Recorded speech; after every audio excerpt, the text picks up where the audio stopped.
কিছু ভালোবাসা কখনো পূর্ণতা পায় না, তবুও সেই অসম্পূর্ণ ভালোবাসায় মানুষকে সারা জীবন পূর্ণ করে রাখে। আজ আমি আমার সেই না পাওয়া ভালোবাসার গল্পটা শেয়ার করতে এসেছি।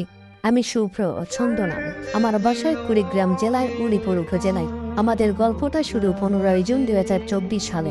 তবে আমরা একে অপরকে পছন্দ করতাম আরো আগে থেকে, কিন্তু ভালোবাসার কথাটা তখনও বলা হয়ে ওঠেনি। সময়টা ছিল 2022 সাল। আমাদের দুজনের বাসার সামনেই একটা ছোট ব্রিজ ছিল। সে ব্রিজটাই ছিল আমাদের না বলা গল্পের সাক্ষী। অদ্ভুত একটা ব্যাপার কি জানেন, কোনো সময় ঠিক না করেও আমরা ঠিক একই সময় সেখানে হাজির হতাম, যেন সময় নিজেই আমাদের মিলিয়ে দিত। তবে কখনো কেউ কারোর সাথে কথা বলিনি, দুজনকে দেখেই চলে যেতাম। এভাবেই চলছিল আমাদের না বলা ভালোবাসা। তোমার এসএসসি পরীক্ষার রেজাল্টের কিছুদিন পর সে তার এক কাজিনকে দিয়ে আমাকে তার ভালোবাসার কথা জানালো। কিন্তু তার কাজিন আমাকে এমন ভাবে তার কথা বললো যেন আমি অ্যাকসেপ্ট না করি। আমিও তার কাজিনকে না বলে দিলাম। এরপর তার কাজিন আমার নামে তার কাছে অনেক মিথ্যা কথা বলে। আমি নাকি 10 থেকে 12টা রিলেশনে জড়িত, আরো অনেক বানানো কথা। এসব শুনে আমাদের মাঝে দূরত্ব তৈরি হলো। একসময় আমরা একে অপরকে ঘৃণা করতে লাগলাম। দেখা হলেও না দেখার ভান করে চলে যেতাম। এভাবেই 2 বছর কেটে গেল। তারপর 2024 সাল। একদিন আমি আর আমার বন্ধু একসাথে বসেছিলাম। আমার বন্ধু টিকটক দেখছিল।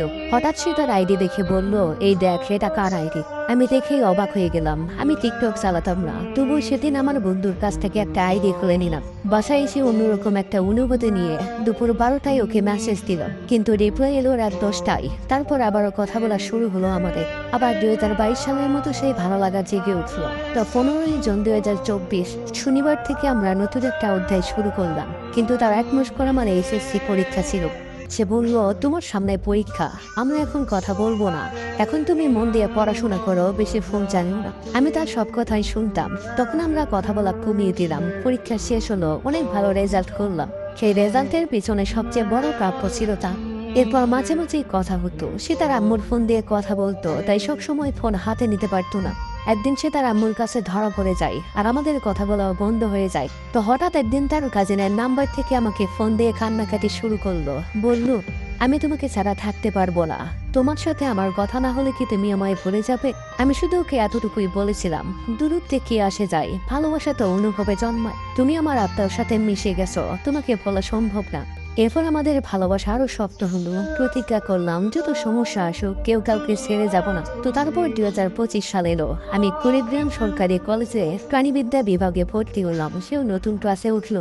নতুন ক্লাসে ওঠার সাথে সাথে নতুন বন্ধু হলো। তার মধ্যে 2টা মেয়ে তাকে আমার বিষয়ে বিভিন্ন কথা বলতো, যেন সে আমার সাথে সম্পর্ক না রাখে। তখন থেকে আমাদের সম্পর্কটা ভাঙতে শুরু করলো। ওর বন্ধুদের কথা বেশি প্রাধান্য দিত। এর মধ্যে আবার বাসায় ধরা পড়ে গেল। তার ফ্যামিলি আমাকে ছেড়ে দেওয়ার জন্য বিভিন্নভাবে বোঝাতে লাগলো, অনেক চাপ দিতে থাকলো। আমি ওকে বলতাম, দেখো, আমি তোমার পায়ে পড়ি, তুমি আমাকে ছেড়ে যেও না। আমি তোমাকে ছাড়া থাকতে পারবো না। অনেক কান্না করেছি ওর জন্য, কিন্তু আমার কান্না আর মন গলাতে পারেনি। অবশেষে সে আমাকে একেবারে ছেড়েই দিল। আজও তার কথা মনে করলে চোখে অটোমেটিক পানি চলে আসে। যে মেয়ে এক সময় বলতো আমাকে ছাড়া থাকতে পারবে না, সে আজ নিজেই আমাকে ছেড়ে গেল। আমি বন্ধুদের সামনে গর্ব করে বলতাম, সে আমাকে কখনোই ছেড়ে যাবে না। কিন্তু জানা ছিল না, মানুষ সময়ের সাথে সাথে বদলে যায়। এখন বন্ধুরা মাঝে মাঝে জিজ্ঞেস করে, কিরে, কই গেল তোর ভালোবাসা? তখন আমার মনে হয়, মানুষ হারানোর বেদনার চেয়ে বড় কষ্ট আর হয়তো কিছুই নেই। তার জন্য আজও নিজের সবটুকু ভালোবাসা রেখে দিয়েছি। জানি সে আর কখনো ফিরে আসবে না আমার জীবনে। তবুও চাই সে ভালো থাকুক, তার ফ্যামিলির কাছে সে ভালো মেয়ে হয়ে বেঁচে থাকুক। সে ফিরবে না আমি জানি, তবু অপেক্ষাটা আজও মনের এক কোণে বেঁচে আছে। ভালোবাসা মানে যে পেতেই হবে তার কোনো মানে নেই। না পেয়েও কাউকে অসম্ভব রকমের ভালোবাসা যায়। কিছু স্মৃতি নিয়ে মৃত্যুর আগ পর্যন্ত বেঁচে থাকা যায়। আমাদের গল্পটা হয়তো অসম্পূর্ণ, কিন্তু ভালোবাসাটা ছিল সম্পূর্ণ। সে আজ হয়তো আমার নয়, কিন্তু আমার প্রতিটা দোয়া শেষে তার নামটাই নিঃশব্দে থেকে যায়।